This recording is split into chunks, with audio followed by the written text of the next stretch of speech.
16 minutes, auteur d'une belle prestation la semaine dernière au Stade Français. Auch, évidemment, s'accroche.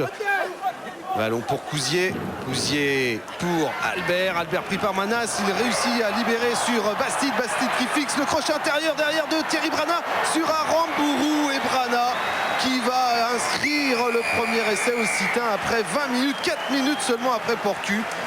Derrière les poteaux des Catalans. Superbe action encore de Thierry Brana qu'on avait vu à son avantage il y a quelques semaines face à Bayonne. L'ancien Parisien formé à Dax marque de son empreinte encore cette rencontre. Et surtout, quelle fulgurance dans les appuis. Le crochet intérieur est absolument somptueux. Un essai qui sera transformé par Cousier.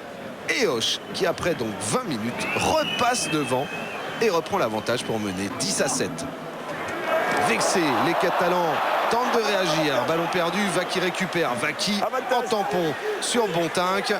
Un ballon qui repasse par le sol. Nicolas Durand, petit côté. Rosalin pour Marius Tinkou. Tel un 3/4. Et Marius Tinkou qui va inscrire le deuxième essai de l'USAP.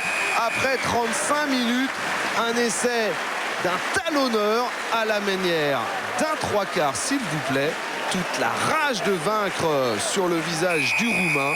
Un essai qui ne sera pas transformé. Le score après 35 minutes, 12-10.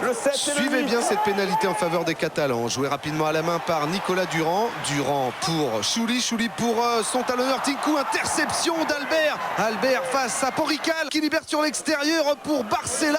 Et Barcella qui va inscrire, comme Marius Tinkou tout à l'heure, un essai de 3/4 alors qu'il est pilier gauche.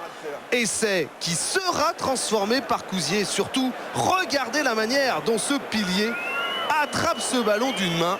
Superbe dextérité à la surprise générale. Auch mène à la pause 17-12. Le jeu a repris depuis quelques secondes seulement. Tulagi pour un point de fixation. Durand qui renverse. Rosalin Manas. Manas Tinkou très actif. Vous l'aurez constaté depuis le début de cette rencontre. Durand qui ressort ce ballon. Rosalin, le crochet intérieur. Rosalin pour Gavin Youm, le Sud-Africain. Le crochet qui met dans le vent 3 défenseurs du FC Auch. Et à l'entame de cette seconde période, Perpignan repasse une nouvelle fois devant le FC Auch. L'essai sera transformé par Porrical. Le score 19-17, 2 petits points d'écart entre ces deux formations. 19-17 puis 28-20 pour Perpignan. On joue alors les arrêts de jeu. Dernier ballon porté pour Auch et pénalité en leur faveur. Pénalité juste en face des poteaux catalans. Cousier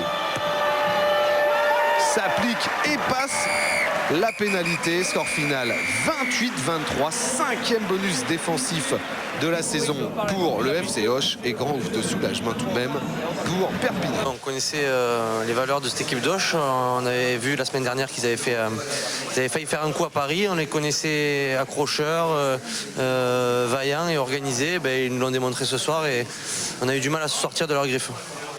Et bizarrement, ce soir, les plus heureux n'étaient pas forcément ceux qu'on croit.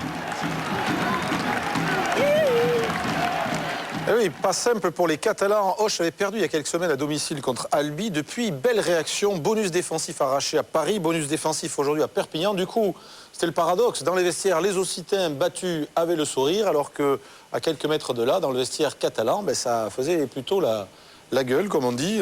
Il va falloir gagner tous ces matchs à domicile, peut-être même un peu plus nettement, pour remonter vraiment au classement. Dernière affiche.